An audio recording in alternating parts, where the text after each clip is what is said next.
नमस्कार, आप देख रहे हैं बिहार की उड़ान यूट्यूब चैनल, जहां हर खबरें होती हैं सच्ची और सबसे तेज। बिहार से इस वक्त की सबसे बड़ी खबर सामने आ रही है। सरकार ने ऐसा फैसला लिया है जिसका सीधा असर आम लोगों और महिलाओं पर पड़ने वाला है। तो चलिए खबरों को विस्तार से समझते हैं, वीडियो के आखिर तक बने रहिए। बिहार स्कूल एग्जामिनेशन बोर्ड ने 29 मार्च 2026 को दोपहर 1:15 10वीं के परिणाम घोषित कर दिए। यह ऐलान बोर्ड मुख्यालय में एक प्रेस कॉन्फ्रेंस के दौरान शिक्षा मंत्री सुनील कुमार और बोर्ड अध्यक्ष आनंद किशोर ने किया। इस वर्ष कुल पास प्रतिशत 81.79% रहा, जो पिछले साल के 82.11% से थोड़ा कम है। इस बार 2 लड़कियों ने राज्य में संयुक्त रूप से प्रथम स्थान हासिल किया। जमुई की पुष्पांजलि कुमारी और वैशाली की सबरीन परवीन ने 500 में से 492 अंक प्राप्त किए। बिहार के मुख्यमंत्री नीतीश कुमार 30 मार्च को विधान परिषद की सदस्यता से इस्तीफा दे सकते हैं। यह इसलिए जरूरी है क्योंकि 16 मार्च को राज्यसभा चुनाव जीतने के बाद संविधान के अनुसार 14 दिनों के भीतर एक पद से इस्तीफा देना अनिवार्य है। बिहार विधानसभा और विधान परिषद 29 मार्च तक अवकाश पर है और 30 मार्च को सत्र पुनः शुरू होने पर नीतीश अपना इस्तीफा सौंप सकते हैं। ग्रामीण विकास मंत्री श्रवण कुमार ने कहा है कि स्थिति 9 अप्रैल तक स्पष्ट हो सकती है और नए मुख्यमंत्री का फैसला एनडीए की बैठक में होगा। नीतीश कुमार के राज्यसभा में जाने के बाद अगला मुख्यमंत्री बीजेपी से होने की संभावना है। इसमें डिप्टी सीएम सम्राट चौधरी को सबसे मजबूत दावेदार माना जा रहा है, जो गृह विभाग सहित कई अहम पोर्टफोलियो संभाल रहे हैं। इसके अलावा केंद्रीय राज्य मंत्री नित्यानंद राय और डिप्टी सीएम विजय कुमार सिन्हा के नाम भी चर्चा में है। यह बीजेपी के लिए ऐतिहासिक अवसर है, क्योंकि यह पहली बार होगा जब पार्टी बिहार में अपना खुद का मुख्यमंत्री बनाएगी। मुजफ्फरपुर के कांटी थाना क्षेत्र में देर रात कपड़ा मंडी से लौट रहे 2 युवकों को सुनसान इलाके में बदमाशों ने गोली मारकर गंभीर रूप से घायल कर दिया। इस घटना ने इलाके की सुरक्षा व्यवस्था पर गंभीर सवाल खड़े कर दिए हैं। पुलिस ने मामले को आपसी रंजिश से जुड़ा बताते हुए जांच शुरू कर दी है। यह घटना बिहार में बढ़ती आपराधिक वारदातों की ताजा कड़ी है और विपक्ष ने इसे एनडीए सरकार की विफलता करार दिया है। बिहार के छपरा में तेज रफ्तार और अवैध शराब तस्करी के गठजोड़ ने एक निर्दोष ग्रामीण की जान ले ली, जिससे इलाके में आक्रोश फैल गया। इस घटना के बाद ग्रामीणों ने पुलिस और उत्पाद विभाग की भूमिका पर गंभीर सवाल उठाते हुए कार्रवाई की मांग की है। शराबबंदी कानून होने के बावजूद यह हादसा एक बार फिर यह दिखाता है कि बिहार में अवैध शराब का नेटवर्क किस कदर सक्रिय है। घटना के बाद पुलिस ने कुछ तस्करों को हिरासत में लिया है। सिवान में शराब माफियाओं की रंजिश में मालिक को निशाना बनाने पहुंचे बदमाशों ने गलती से एक टेम्पो चालक को गोली मार दी, जिससे इलाके में दहशत का माहौल बन गया। पुलिस ने इस मामले में एफआईआर दर्ज कर जांच शुरू कर दी है। यह घटना बिहार के शराबबंदी कानून की जमीनी हकीकत को फिर से उजागर करती है, जहां माफिया नेटवर्क खुलकर सक्रिय है और निर्दोष लोग उसकी चपेट में आ रहे हैं। बिहार के गोपालगंज जिले में शनिवार की रात रात्रि गश्ती पर निकली पुलिस टीम एक बड़े सड़क हादसे का शिकार हो गई। नगर थाना क्षेत्र के बंजारी मोड़ के पास एक अनियंत्रित तेज रफ्तार ट्रक ने पुलिस की जीप को जोरदार टक्कर मार दी। हादसे में पुलिसकर्मी घायल हो गए। रात में ट्रकों की रफ्तार पर रोक न होना एक बड़ी समस्या बनी हुई है और यह घटना उसी की नतीजा है। प्रशासन ने ट्रक चालक के खिलाफ कार्रवाई की बात कही है। बिहार के राज्य मंत्री दिलीप जायसवाल ने आज बांग्लादेश से घुसपैठ के मुद्दे को उठाते हुए गृह मंत्री अमित शाह की सीमा पर फेंसिंग की मांग का समर्थन किया। उन्होंने कहा कि बांग्लादेश सीमा से लगे पश्चिम बंगाल में 30 से 40 सालों से घुसपैठिए फायदा उठाते आ रहे हैं। उन्होंने विपक्ष के नेता राहुल गांधी पर भी निशाना साधते हुए कहा कि विपक्ष देश में अस्थिरता चाहता है। यह बयान आगामी पश्चिम बंगाल विधानसभा चुनावों के मद्देनजर राजनीतिक रूप से महत्वपूर्ण है। बिहार शिक्षा विभाग ने शिक्षा का अधिकार अधिनियम के तहत निजी स्कूलों में दाखिले की अंतिम तिथि 10 अप्रैल तक बढ़ा दी है और अधिकारियों को देरी करने वाले स्कूलों के खिलाफ कार्रवाई के निर्देश दिए हैं। इस कदम से आर्थिक रूप से कमजोर वर्ग के हजारों बच्चों को निजी स्कूलों में मुफ्त दाखिले का मौका मिलेगा। बिहार में आरटीई के तहत 25% सीटें गरीब बच्चों के लिए आरक्षित है, लेकिन जागरूकता की कमी के कारण हर साल दाखिला प्रक्रिया अधूरी रह जाती थी।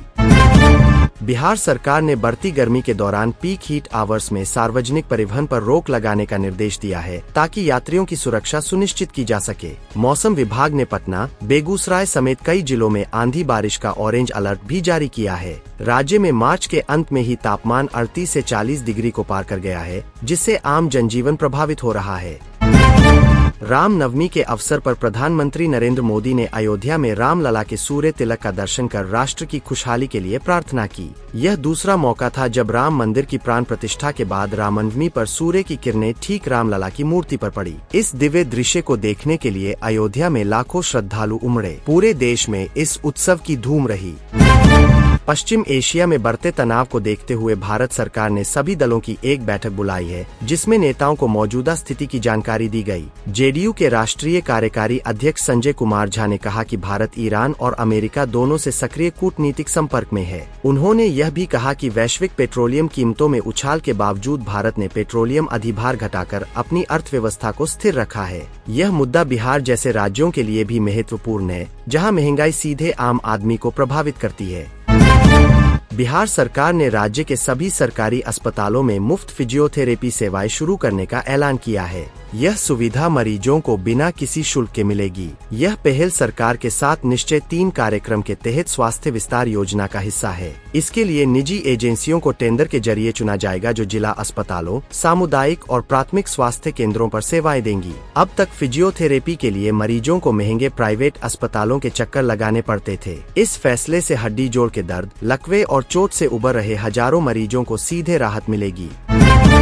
केंद्रीय मंत्रिमंडल ने जल जीवन मिशन को दिसंबर 2028 तक बढ़ा दिया है और इसके लिए लगभग 8 लाख करोड़ रुपए का बड़ा बजट मंजूर किया है। यह परियोजना 2019 में प्रधानमंत्री नरेंद्र मोदी ने ग्रामीण हर घर में नल का पानी पहुंचाने के लक्ष्य से शुरू की थी। बिहार के लिए यह खबर बेहद अहम है, क्योंकि राज्य में अभी भी बड़ी संख्या में ग्रामीण परिवार नल कनेक्शन से वंचित है। आंकड़े बताते हैं कि बिहार में केवल करीब 61% घरों में नल से पानी आता है। मिशन 2.0 का नया फोकस सिर्फ पाइप बिछाना नहीं, बल्कि नियमित, साफ और पर्याप्त पानी की वास्तविक आपूर्ति सुनिश्चित करना है।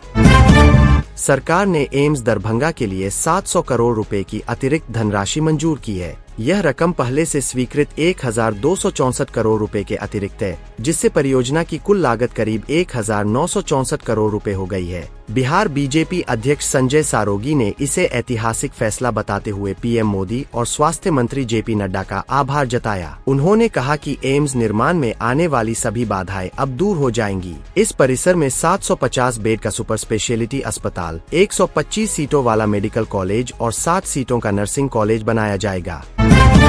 बिहार सरकार की मुख्यमंत्री महिला रोजगार योजना के तहत 75 लाख महिलाओं के बैंक खातों में 10,000 रुपए सीधे ट्रांसफर किए जा चुके हैं, जो कुल 7,500 करोड़ रुपए की राशि है। इस योजना के तहत 6 महीने बाद सफल व्यवसाय चलाने वाली महिलाओं को 2 लाख रुपए तक की अतिरिक्त मदद मिल सकती है। साथ ही उनके उत्पाद बेचने के लिए गांव, शहर और कस्बों में हाट बाजार भी बनाए जाएंगे। अब महिलाएं अपनी दूसरी किस्त का इंतजार कर रही है और पोर्टल पर स्टेटस चेक करने वालों की संख्या में भारी उछाल आया है।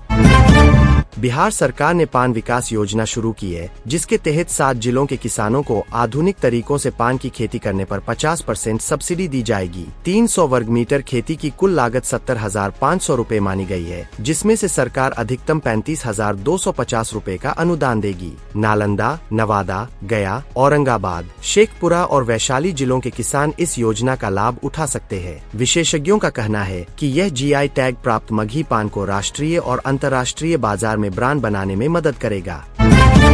बिहार सरकार के उद्यान निदेशालय, कृषि विभाग ने बिहार ड्रैगन फ्रूट विकास योजना 2026 फीट शुरू की है। इसके तहत इच्छुक किसानों को ड्रैगन फ्रूट की खेती के लिए भारी सब्सिडी प्रदान की जा रही है, ताकि वे कम लागत में उत्पादन शुरू कर सकें। ड्रैगन फ्रूट एक विदेशी और बेहद मुनाफेदार फल है, जिसकी बाजार में मांग तेजी से बढ़ रही है। बिहार के किसानों को पारंपरिक फसलों से आगे बढ़कर नकदी फसलों की ओर प्रोत्साहित करना इस योजना का मुख्य उद्देश्य है। आवेदन के लिए kisanhorticulture.bihar.gov.in पर जा सकते हैं।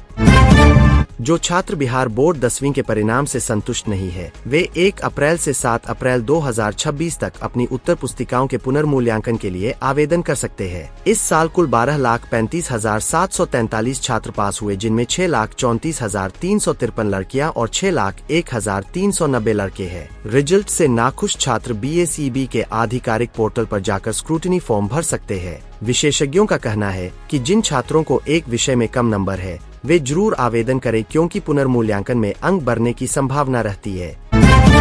ईरान अमेरिका युद्ध में पाकिस्तान मध्यस्थ की भूमिका निभा रहा है। ईरान ने 20 पाकिस्तानी झंडे वाले जहाजों को होर्मुज जलमरूमध्य से गुजरने की अनुमति दी है, जो शांति की दिशा में एक सकारात्मक कदम माना जा रहा है। अमेरिका ने पाकिस्तान के जरिए ईरान को 15 सूत्रीय प्रस्ताव भेजा है, जिसमें परमाणु कार्यक्रम को बंद करना, यूरेनियम संवर्धन समाप्त करना और होर्मुज में नौवहन की स्वतंत्रता सुनिश्चित करना शामिल है। बिहार में इस युद्ध का असर पेट्रोल डीजल की कीमतों पर और बिहार के प्रवासी मजदूरों की सुरक्षा पर पड़ रहा है।